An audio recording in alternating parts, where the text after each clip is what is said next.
All right, folks, the African Union has come under fire for terminating the appointment of Arikana Chihombori-Quao. Is that right? That's correct. Okay, got it. It's ambassador to the United States. Now, a spokesperson for the AU chairman's office says that she has come to the end of her political appointment after spending 3 years in the position, but her supporters believe that she is being punished for her views. Joining us now for an exclusive interview about her dismissal is the former AU ambassador to the United States. So, okay, you were appointed 3 years ago. Who appointed you? It was the then chairman of the African Union, Her Excellency Nkosazana Dlamini Zuma. And who made the decision to end your tenure? It was the current chairperson, His Excellency Mustafa Mahamat.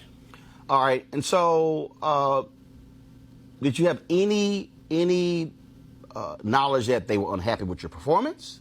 Was it something that you said, something that you did? Did it catch you completely by surprise? It wasn't really a surprise. I think based on some information I had been privileged to, which I really can't disclose at this time, about 5 months earlier. So it wasn't really a surprise as such. And so this cause, I mean, this has been lots of discussion back and forth, obviously, from your supporters. And they say that your breakdown of the history of how modern-day Africa was created, colonization, and the control or impact France has had on many African countries is why you were let go. My supporters feel that way, and there's some suggestion and some evidence. Like I said, I'm not privy to that information, but I would. There is some evidence to that effect. Yes. So you believe that France is still trying to silence you? Do you believe that? Let me put it this way. Maybe I lasted longer than I probably would have based on my views on France. And it's not even my view. It's basically stating the facts in terms of what France is doing to Africa. What they're currently doing? What they're currently doing and have been doing for decades since the quote-unquote independence of the former French colonies, yes. So what is happening? Because, look, the reality is a lot of Americans are not necessarily hearing about what's happening in African nations. 7 of the top 10 fastest growing economies come from Africa. But you also have a significant impact of the Chinese in many African countries as well. And so do you believe that the government of France still has a lot of control over a number of African nations, of their former colonies? They have significant control over all of their former colonies, specifically 14 of them.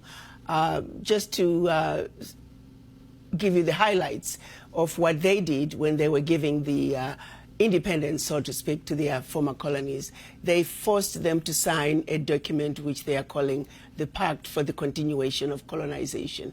You have to understand, on one hand, they are saying we're giving you independence, which turned out to be mostly political independence, but that you also have to sign this document, which is titled the Pact for the Continuation of Colonization. So you're going to be independent, but you have to agree to continue to be colonized.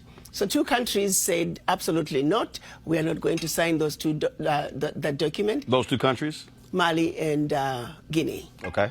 And what the French did, they went into those 2 countries, took everything that they thought they had brought to those 2 economies, poured concrete into the sewage pipes, and completely devastating the 2 economies.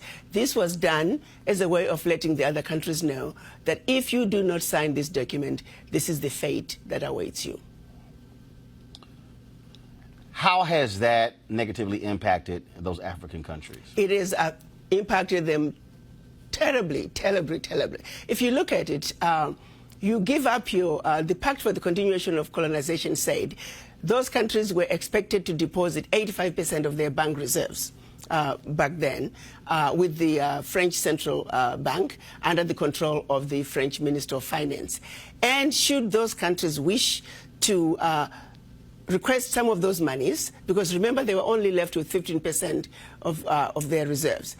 then they would have to submit a financial statement for the country, and if approved, they could only access up to 20% of whatever they had deposited the year before as a loan at commercial interest rates. The only difference now is the 85% deposits have now been lowered down to maybe between 50 and 60%. But the countries are still forced and required to deposit their bank reserves with the French Central Bank. So picture this situation. You are depositing all your monies with France. Should you need some of your money, you get it as a loan at commercial interest rates. So immediately, you have a credit with France, but you begin to owe France. This has been going on and continues to this day. So combined, the 14 countries are giving to France cash, cold hard cash, over $500 billion every year. And France takes that money and invests it in its own stock market under the French name, and the countries may or may not know the returns. Currently, for every 14 billion that France takes out of Africa, by the time they finish investing it in the French stock market, they are realizing upwards of 300 billion. So you do the math to see how much money France is taking out of Africa every year. And yet France has the audacity to then look at African countries and call them poor countries. Why would poor African countries give $500 billion to France year in and year out? What really gets me the most is, how does the world sit back and watch this carnage take place in Africa? Where is the United Nations? This is the body that's supposed to be looking out for any violations of human rights. It is my humble opinion that singularly, what France is doing to Africa is the biggest violation of human rights. Women and children are dying of starvation, youth unemployment, when the same poor countries are giving $500 billion to France. It simply does not make any sense. And I don't know how the world can sit back and watch all this unfold and nobody is saying anything. It's unacceptable. It is wrong, and we're simply asking France to do what is right, what is just, and what is fair with the Africans.